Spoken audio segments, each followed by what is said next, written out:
society should begin to appreciate poetry so that we can be better off for it. Yeah, I can imagine as an author yourself, this is a sector where you are a stakeholder.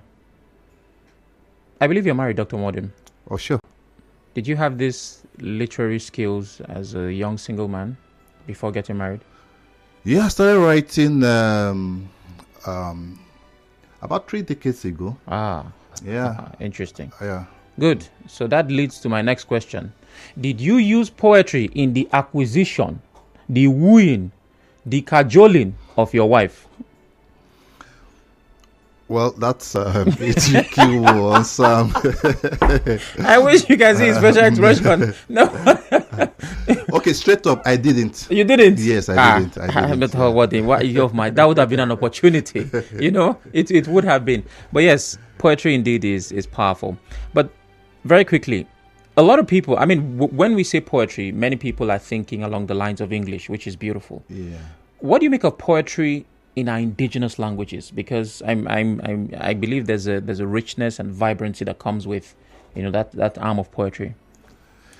Yeah, that's why I told you that poetry, life begins with poetry and also ends with poetry. Some of us grew up from the village with our mother tongues and all that. Most of the folklores, that were told us while we were much more younger, we are told in our native languages, and they contain some form of poetry and all that. So they are much more made of poetry and all that. So for us, poetry is indigenous, not about English language. Before the coming of the white man and all that, our people did all this, and they were a form of poetry. All right, let's move from poetry to politics. President Bola Tinubu has placed a 3-month ban on ministers, heads of agencies, and other government officials from embarking on public-funded foreign trips. In a letter signed by Chief of Staff to the President,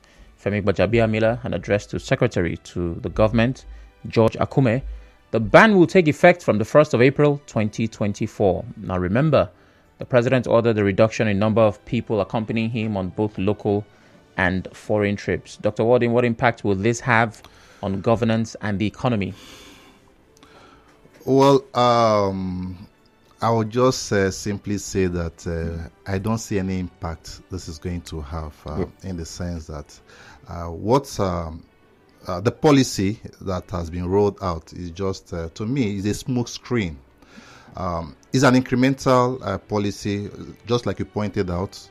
A few weeks ago or months ago, there was a reduction in the delegation of the president and other public officials to international assignments and all that. So this is a kind of addition to that, perhaps to make Nigerians believe that the government is trying to cut costs in governance and all that. That's what it's looking like, But when you talk about cutting costs in governance, there is quite a lot to be done about that. First off, the government started on a very, very wrong footing. In the sense that if you want to cut governance, in the history of this country, this is a government that has the highest number of ministers. Right? And you say you want to cut governance. We have about 43 ministries in the country presently. Okay. Right? And yes, we practicing a presidential system of government. And if you say that we borrow this from the United States of America, and where we borrow this from, America has 15 executive departments, which is equivalent to our ministries. Okay. And then even our colonial masters, the United Kingdom, they have about 25 ministries.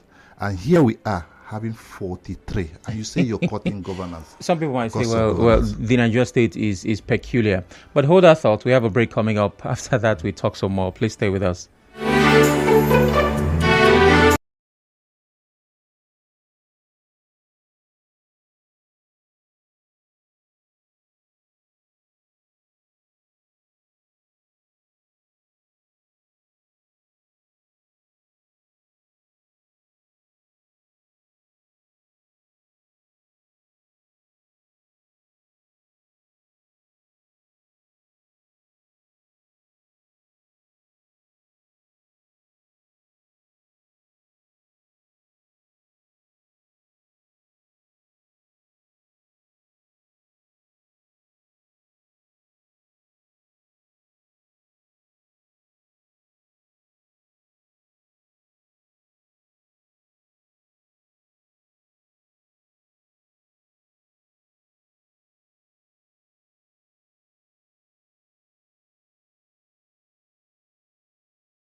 Welcome back. It still is the front page on 92.3 Nigeria Info. Sam Oracle Chinedu here. And I still have my guest, Dr. Obinna Nwodim. He is a political scientist and a public affairs analyst. You're welcome once again, Dr. Nwodim. Thank you, Sam. So the point you made before the break, speaking about how we are nothing like those we copied this democracy from. And my response to that was, an argument could be, well, Nigeria is peculiar. We are the most populous black nation on earth. So that might be a point somebody will bring to the table to say, maybe that's why we need more ministries to cover the entirety of the country. How do you respond? Well, that's not correct because we are not much more populous than the United States of America. There are projections that by 2050 we would have more people than the population of not, US. We have not gotten there yet. And talking about how unique we are and all that, that should have even made us to cut our coat according to our clothes and all that, because following the trend or the American style presidential system and all that, you know that the America is a rich nation and all that, and then you look at the kind of presidential system we practice and all that. Have you seen the convoy of an average minister in Nigeria? Yeah, we all have. It's packed, and that is at the expense of the public funds, right? An average minister has his aides, technical assistants, special advisors, special assistants, and all that. And then those special assistants and technical aides and all that also have their own, advisors and all that. And all these are at the expense of, public funds.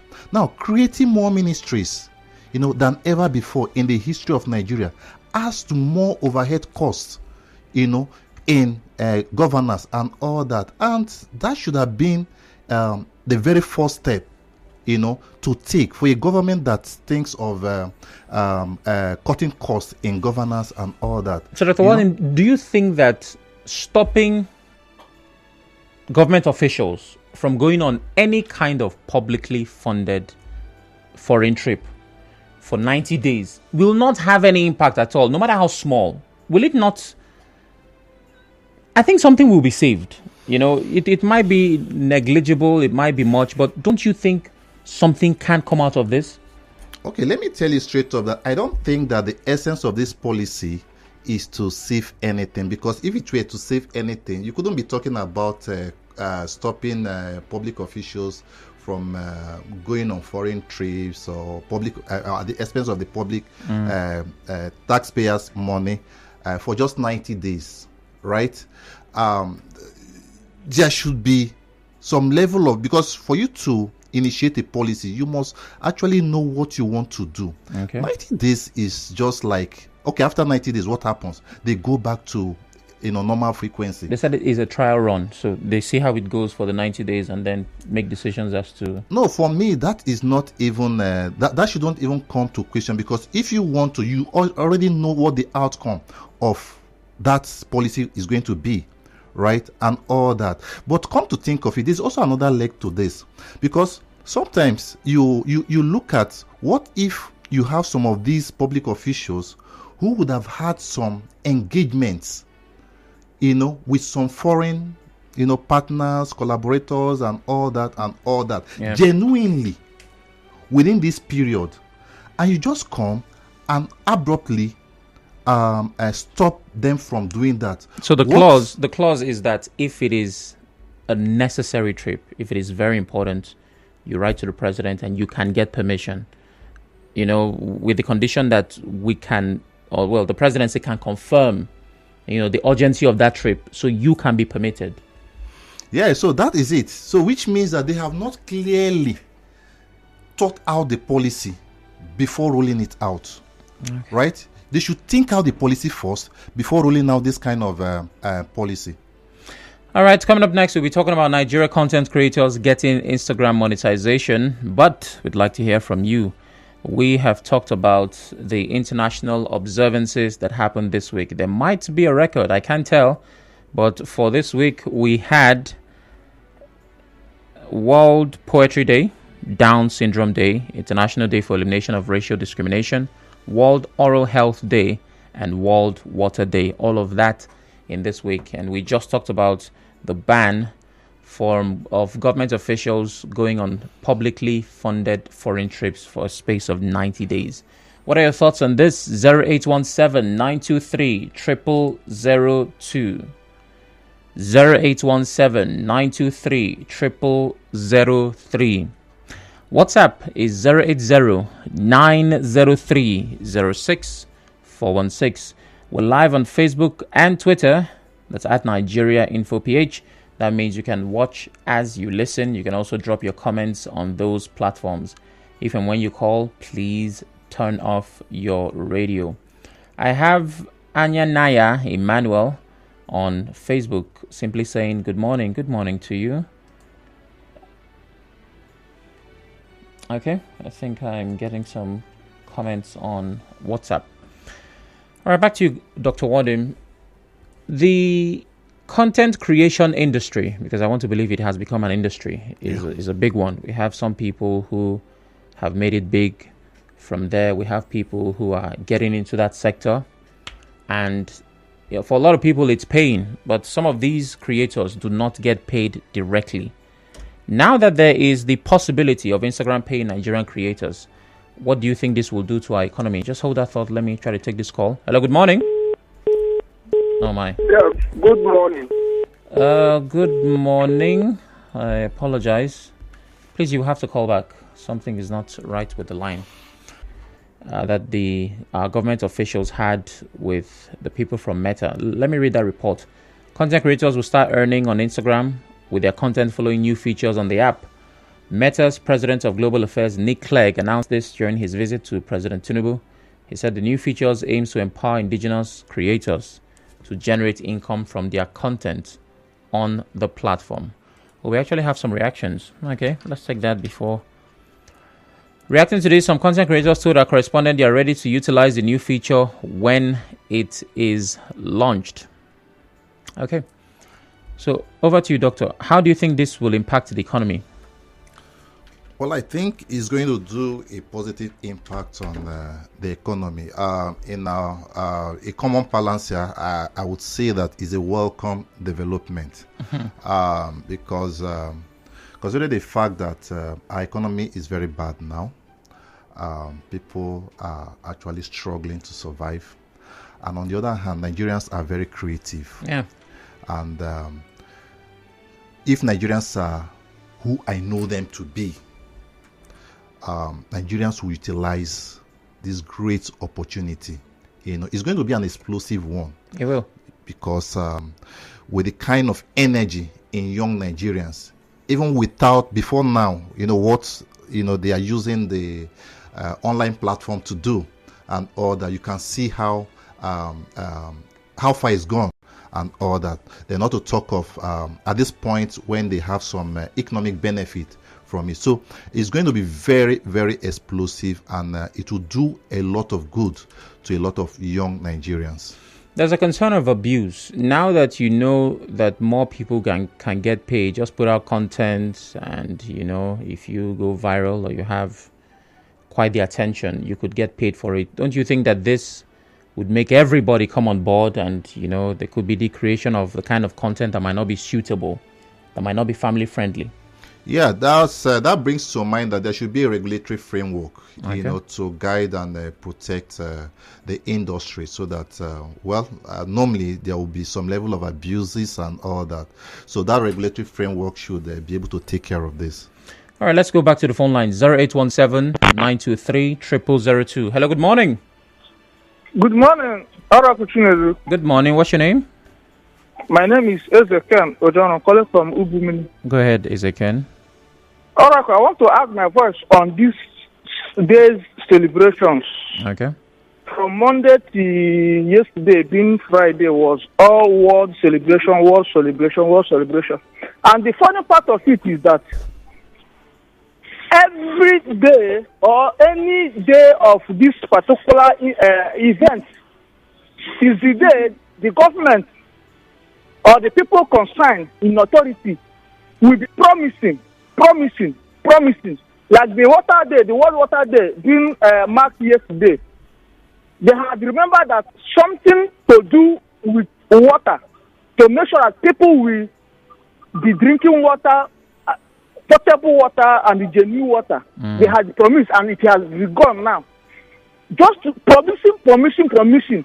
If they hear a Women's Day, they will remember, women, we will do this, we will do that. After that day, they will still forget about the Women's Day. Men's Day, why is it like that? Why not they target the day for celebration and tell us what they have done before the celebration day concerning whatever event that will happen in future? That is my concern. Thank you very much. Well, thank you very much. It is a valid concern. But you see, by design, the observances are actually to remind us, right, to bring attention to. It doesn't mean that on other days it's not happening. I give you an example. On World AIDS Day, the idea is to bring the world's attention to something that already exists. It doesn't mean there's no AIDS on other days or World Cancer Day, right? It is just to have people have conversations around this, compare notes. How far have we gone? There are some SDGs, some sustainable goals. Where are we in the scheme of things? And while it might seem like nothing is happening, as a Nigerian, it's easy to hold that position and say we don't do anything, but again, because it's an international observance, which means the entire world. If you have, I take an example, Ikwere Day, it's not an international observance. It's just in River State and with the Ikwere people. So the idea behind this, which is why many of them have World Water Day or World, is that the whole world is having this conversation on this day or this week. So let us look at how far we have gone in this sector. Dr. Nwodim, I don't know if you want to... Yes, to also add to what you said, the fact that those in authority will also come out to make one or two statements on these days and all that, in terms of policy statements and all that, also shows that they are also reacting to those observance of those days. Perhaps one day, we might have a government that will stick to their plans and promises and all that. Okay. Hello, good morning. Good morning, Mr. Sam Oraku Chinedu. Good morning. What's your name? I also greet your guest in the studio. Thank you very much. My name is Blessed from Malo. Go ahead.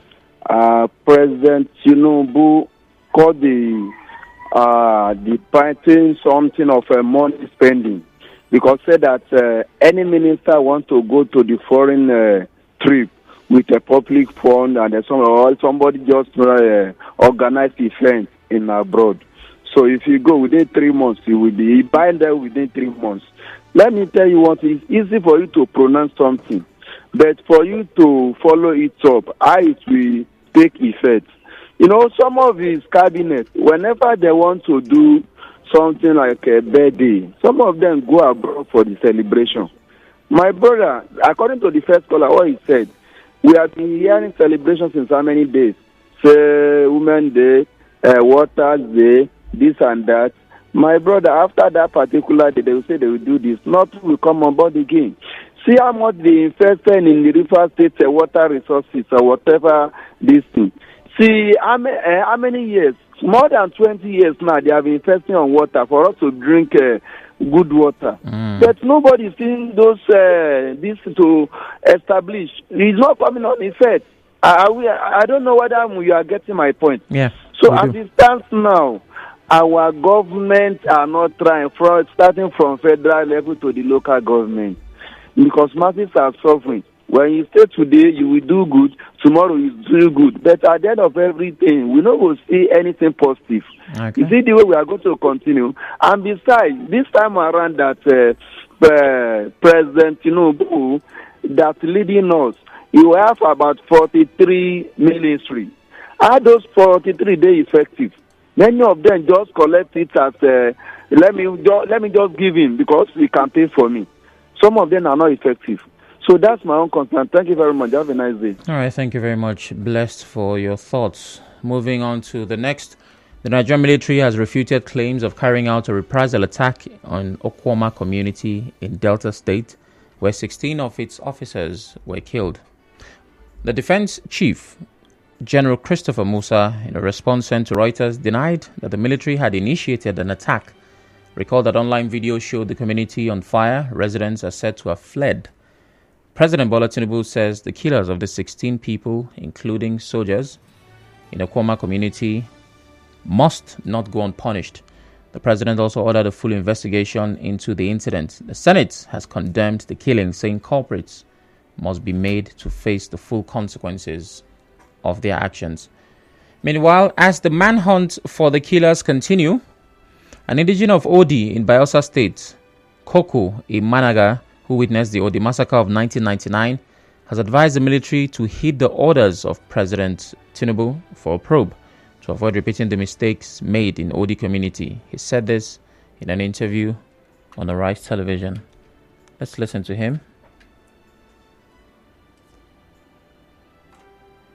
As it happened to Odi, let it not be the usual pattern. Let them completely obey the command of the Mr. President and Commander-in-Chief. Go after the killers, not everybody in the community. Because in the case, it was the entire community they went after. So this time around, let them go after the killers, and also the community should cooperate with the military. If they know them, let them bring them out. In the case of Odi, it was only one indigene from Odi that participated with the other criminals, and we suffered because of one person joining the other boys. So I am praying that these young men that have put that community into trouble be fished out. Dr. Nwodim, the military says they are not carrying out a reprisal attack on Okwama. Your thoughts? Well, let me start by condemning the acts of killing that happened in that community. Nobody has a right to take another person's life, not to talk of military officers in that light and all that. The military coming out to refute reprisal attack, to me, I think is a damage control. Okay. A few days ago, you had an interview with a journalist from Delta State, who had a fair share of some kind of issues with the military and all that. The community is not in heaven, is not in space. Okay. There are evidences that there were attacks, houses were burnt, a lot of things happened there and all that. So you now ask who did what in the place. So that is where the government of the day should come out to probe the incident that is happening there right now. Because when you consider the fact that look at the economy we find ourselves, and then you begin to see houses of people destroyed, under this kind of economy, and these are citizens of Nigeria, and most likely most of them are innocent. They were not part of what happened and all that. So I think that that the military has refuted any reprisal attack. Then the government of the day should prove further who did what, and they have all that it takes to actually find out what really is happening in that community. So at this point, what should be the next step? What should be done to de-escalate and make sure that something good comes out of all of this? Well, most often, what we do is that we take reactionary measures, when we want to solve problems and all that.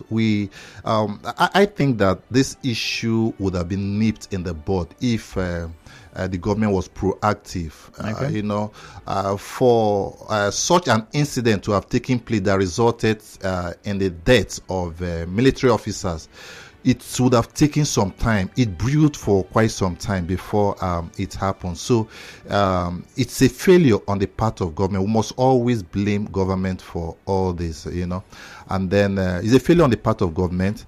And where we are now, I think that first of all, there should be a probe into that incident, right? And just like the president has ordered, those who perpetrated this act should be fished out and brought to book, and then whoever is culpable of whatever issues that there are should also be brought to book, so that we won't be having this kind of incidents where we have our armed forces having conflict with the civilian population and all that. All right. So tell us your thoughts on the conflict in the Ikwama community of Delta State. 0817-923-0002, 0817-923-0003. WhatsApp is 080-903-06416. We're live on Facebook and Twitter at Nigeria InfoPH. You can watch as you listen and drop your comments on those platforms. An update to the story is that the Joint Task Force barred journalists from covering the governor's assessment tour of the community. Meanwhile, a conflict expert, Temisa Etiosa, says he spoke on the ways to de-escalate the crisis. But let's take this call first. Hello, good morning. Hi, Sam. Good morning. Good morning. What's your name? My name is Eno. All right. You're welcome, Good morning Eno. to your guests. Yeah. Good morning. Okay, I want to respond on the army reprisal attack on this village. I can't remember the name anyway, in Delta State. Okwama. Thank you. So at the first place, my question is, should the military intervene in communal clash? And I did not even think there was even a communal clash. So just like your guest has stated, the government needs to be blaming all this Buhaha. Because number one, the army are just meant for war, not a communal clash. What was the police doing to have intervened? So we have a problem there. So what they need to do, they need to set up a committee to investigate this thing properly. Journalists, the bad journalists to go into, the community to investigate this because that innocent souls are in the bush. Good morning. Good morning, Samora Kuchiledi. Morning. What's your name? My name is Isaac Owadiola. Dr. Isaac, please turn off your radio. Yeah, good morning. I'm far away from the radio. Thank you. All right. Please go ahead. Okay, Sam, I've always told you that there is nothing you will use to wash the nose of a dog for it to be white. Okay, it will still be black. There's also this adage that said, a wailing woman does not wail without a cause. For procrastination is the thief of time. So to this extent, I'm concerned with what is happening in Delta State, my Delta State. Much as we condemn the actions of those boys that were responsible for the death of the military, it stands condemned. But my problem here is this. Before the matter, escalated to the point of killing the military, there were processes and procedure. I'm pained that we didn't take the right action. And that is the average problem of African man. We are doing everything humanly possible. The president is condemning, the chief of army staff is condemning, the governors are condemning. But they were actually, indices to this crisis, which we would have capitalized upon and nipped from the bud. How do you now explain it that an old woman that is 70, 80, reading with arthritis is thrown into the bush in a creek? How is she going to be fend for?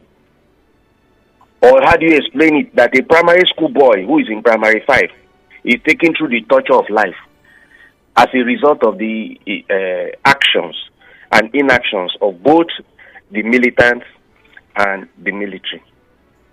Please help us save Nigeria. Thank you. Thank you, Doctor. Well spoken as always. Well, this is something that needs to be resolved as quickly as possible. And whether or not you live in Delta, as a Nigerian, we are all affected in some way, shape, or form by this. But back to, what I was supposed to play. Conflict expert Temisa Etiosa spoke on how to de-escalate the crisis. Currently, both parties are agreed they've lost members. So I think the army should go about this in a peaceful manner, and members of the community should also cooperate with them, with the army, because we don't want to see any bloodshed again. We don't want to see. Let members dialogue, and if there's people that can weigh in, important figures in the society, important figures in Nigeria, peace-loving Nigerians, presidency, advocate, and all of that, if they can come together, and that's a way forward for peace. So let's hope the investigation that has been ordered by the president yields something and we have a sustainable solution to this problem to ensure that it does not reoccur. I have a break coming up shortly, but let me take our last story for today and then I get Dr. Nwodim's thoughts on this after the break. The Martin Amehule-led Rivers State House of Assembly has again overruled the state governor, Similai Fubara, and enacted the Rivers State House of Assembly Service Commission law. The House took the decision after holding an impromptu seating. Recall that in January, the House voted to override the decision of the governor not to approve 4 bills earlier passed by the Assembly. The governor had withheld his assent, stating that such amendments would create confusion and breach constituted laws. The House, relying on Section 100, subsection 5, had said the assent of the governor was not needed for the bills to be passed into law. They include the River State Local Government Law, River State Traditional Rulers Law, River State Advertisement and Use of State-Owned Property Prohibition Repeal Law, and River State House of Assembly Fund Management Law. This is Dr. Nwodim's purview as a political scientist, so I'm hoping to get a lot of answers to my many questions. After the break, we hear those answers. Please stay with us.